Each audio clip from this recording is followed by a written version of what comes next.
Lesson plan number 9 कक्षा 11वीं विषय जीव विज्ञान कालखंड 4 समयावधि 40 मिनट। प्रकरण का नाम है प्रतिवर्ती क्रियाएं एवं इनकी क्रियाविधि। सामान्य उद्देश्य छात्रों में जीव विज्ञान के प्रति रुचि उत्पन्न करना, छात्रों में वैज्ञानिक दृष्टिकोण का विकास करना, छात्रों में अन्वेषण के प्रति रुचि उत्पन्न करना, छात्रों को विज्ञान के महत्व से अवगत कराना। विशिष्ट उद्देश्य है छात्रों को प्रतिवर्ती क्रियाओं का ज्ञान प्रदान करना। थर्ड, पूर्व ज्ञान छात्रों को प्रतिवर्ती क्रिया के बारे में सामान्य जानकारियां है। शिक्षण विधि में व्याख्यान सह प्रदर्शन विधि, शिक्षण प्रविधि प्रश्नोत्तरीकरण स्पष्टीकरण, शिक्षण सूत्र ज्ञात से अज्ञात की ओर, सरल से जटिल की ओर, मूर्त से अमूर्त की ओर, सूक्ष्म से स्थूल की ओर। शिक्षण सहायक सामग्री चाक, डस्टर, श्याम पट्ट आदि। विशिष्ट शिक्षण सहायक सामग्री चार्ट, मॉडल। प्रस्तावना प्रश्न बारिश में भीग जाने पर क्या होता है? इसका आंसर सर्दी जुकाम। सर्दी जुकाम के कारण क्या होते हैं? छींकें आने लगती है। छींक आना किस प्रकार की क्रिया है? अनैच्छिक क्रिया। अनैच्छिक क्रिया किसके अंतर्गत आते हैं? प्रतिवर्ती क्रिया। प्रतिवर्ती क्रिया के क्रियाविधि के बारे में बताइए। छात्र छात्रा इसका आंसर नहीं दे पाएंगे, यह समस्यात्मक प्रश्न होगा। उद्देश्य कथन आज हम सब प्रतिवर्ती क्रिया की क्रियाविधि का अध्ययन करेंगे। प्रस्तुतिकरण शिक्षण बिंदु प्रतिवर्ती क्रियाएं। प्रतिवर्ती क्रियाएं जंतुओं के शरीर में दो प्रकार की क्रियाएं होती हैं, एक ऐच्छिक दूसरा अनैच्छिक। ऐच्छिक क्रियाएं वे हैं जो इच्छा के अनुसार होती है, इसका संचालन तथा नियंत्रण मस्तिष्क करता है। अनैच्छिक क्रियाएं वे क्रियाएं हैं जिन पर इच्छा का कोई नियंत्रण नहीं होता, अतः वे क्रियाएं जो किसी बाह्य उत्तेजना या उद्दीपन के कारण प्रतिक्रिया के रूप में अनैच्छिक रूप से होता है, प्रतिवर्ती क्रियाएं कहलाती है। इन क्रियाओं में सोचने समझने का समय नहीं मिलता, इसका नियंत्रण मेरुरज्जु द्वारा होता है। उदाहरण के लिए सुई चुभाने पर हाथों को हटाना। पहला प्रश्न है जीवों के शरीर में कितने प्रकार की क्रियाएं होती है? इसका आंसर है 2 प्रकार। वे क्रियाएं जिसका नियंत्रण मस्तिष्क द्वारा न किया जा सके किस प्रकार का क्रिया है? इसका आंसर है अनैच्छिक क्रिया। शिक्षण बिंदु प्रतिवर्ती क्रियाओं के प्रकार। प्रतिवर्ती क्रियाओं का पता सबसे पहले मार्शल हॉल ने लगाया था। प्रतिवर्ती क्रियाएं 2 प्रकार के होते हैं। पहला सरल प्रतिवर्ती क्रिया, दूसरा अनुकूलित प्रतिवर्ती क्रियाएं। सरल प्रतिवर्ती क्रियाएं वे क्रियाएं जो स्वतः होती रहती है तथा इस पर जंतु का किसी प्रकार से नियंत्रण नहीं होता, ये वंशागत होते हैं। उदाहरण आंखों के सामने हाथ हिलाने पर पलकों का झपकना आदि। दूसरा अनुकूलित प्रतिवर्ती क्रियाएं वे प्रतिवर्ती क्रियाएं जो जंतुओं में स्वयं के अनुभव के आधार पर होती है, ये वंशागत नहीं होते। उदाहरण साइकिल चलाते समय पैडल चलाना आदि। प्रतिवर्ती क्रिया में भाग लेने वाले अंग तथा ऊतक एक चाप बनाते हैं जिसे प्रतिवर्ती चाप कहते हैं।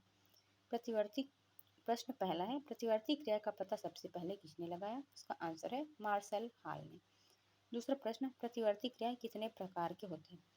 इसका आंसर है 2 प्रकार के। शिक्षण बिंदु प्रतिवर्ती चापों का भाग। प्रतिवर्ती चाप निम्न भागों से मिलकर बना होता है। पहला संवेदी भाग, ये वे अंग है जो प्रतिवर्ती क्रिया के उद्दीपन को ग्रहण करते हैं जैसे त्वचा, आंख, कान आदि। सेकंड संवेदी न्यूरॉन, ये संवेदनाओं को संवेदी अंगों से मेरुरज्जु में लाते हैं।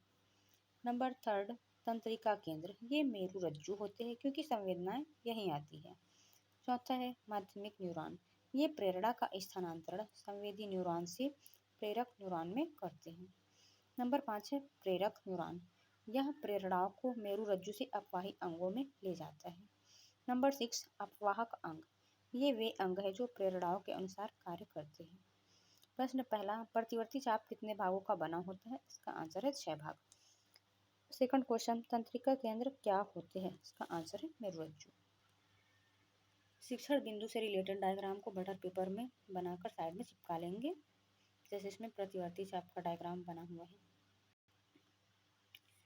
शिक्षण बिंदु प्रतिवर्ती क्रिया की क्रियाविधि। प्रतिवर्ती क्रिया की क्रियाविधि इतने कम समय में पूरी होती है कि पता भी नहीं चलता कि कब उद्दीपन पैदा हुआ और कब प्रतिक्रिया हो गई। मनुष्य में उद्दीपन 320 किलोमीटर प्रति घंटा की चाल से चलता है। इसकी तीव्रता का अनुमान हम इसी से लगा सकते हैं कि यह क्रिया हाथ या शरीर के किसी भाग में सुई चुभते ही प्रारंभ हो जाती है। सबसे पहले संवेदी अंग इस उद्दीपन को ग्रहण करते हैं, तत्पश्चात यह उद्दीपन संवेदी तंत्रिका तंतुओं द्वारा तंत्रिका केंद्र में पहुंचा दिया जाता है। पहला प्रश्न प्रतिवर्ती क्रिया की क्रियाविधि कितने समय में पूरी होती है? इसका आंसर है बहुत ही कम समय में।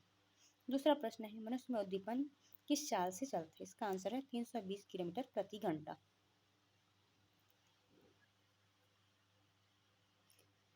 तंत्रिका केंद्र से एक प्रेरणा या अपवाही आवेग में बदल देती है। यह आवेग मध्य की तंतुओं के न्यूरॉन के द्वारा प्रेरक तंतुओं को स्थानांतरित कर दिया जाता है, जो इसे अपवाही अंगों की पेशियों को पहुंचा देते हैं। फलतः हाथ या शरीर का भाग वहां से हटा लिया जाता है। प्रतिवर्ती क्रिया के उदाहरण, पहला है उबासी। उबासी के द्वारा डायफ्राम, वक्ष तथा चेहरे की पेशियां गति करती हैं, जिससे रुधिर में एकत्रित कार्बन डाइऑक्साइड की अतिरिक्त मात्रा गहरी सांस के रूप में मुंह के माध्यम से बाहर कर दी जाती है। पहला प्रश्न है, तंत्रिका केंद्र उद्दीपन को किसमें बदल देता है? इसका आंसर है अपवाही आवेग में। दूसरा, उबासी किस प्रकार की क्रिया का उदाहरण है? इसका आंसर है प्रतिवर्ती क्रिया का उदाहरण है। पुनरावृत्ति प्रश्न, पहला, जीव शरीर में कितने प्रकार की क्रियाएं होती है? मस्तिष्क द्वारा नियंत्रित क्रिया को क्या कहते हैं? तीसरा प्रश्न, मस्तिष्क द्वारा नियंत्रित न होने वाली क्रिया को क्या कहते हैं? चौथा प्रश्न, प्रतिवर्ती क्रिया का पता सबसे पहले किसने लगाया? पांचवा प्रश्न है, प्रतिवर्ती क्रिया कितने प्रकार की होती है? श्यामपट्ट कार्य। प्रतिवर्ती चाप। मानव शरीर में दो प्रकार की क्रिया होती है, पहला ऐच्छिक क्रिया, दूसरा अनैच्छिक क्रिया। प्रतिवर्ती क्रिया दो प्रकार की होती है, सरल प्रतिवर्ती क्रिया एवं अनुकूलित प्रतिवर्ती क्रिया।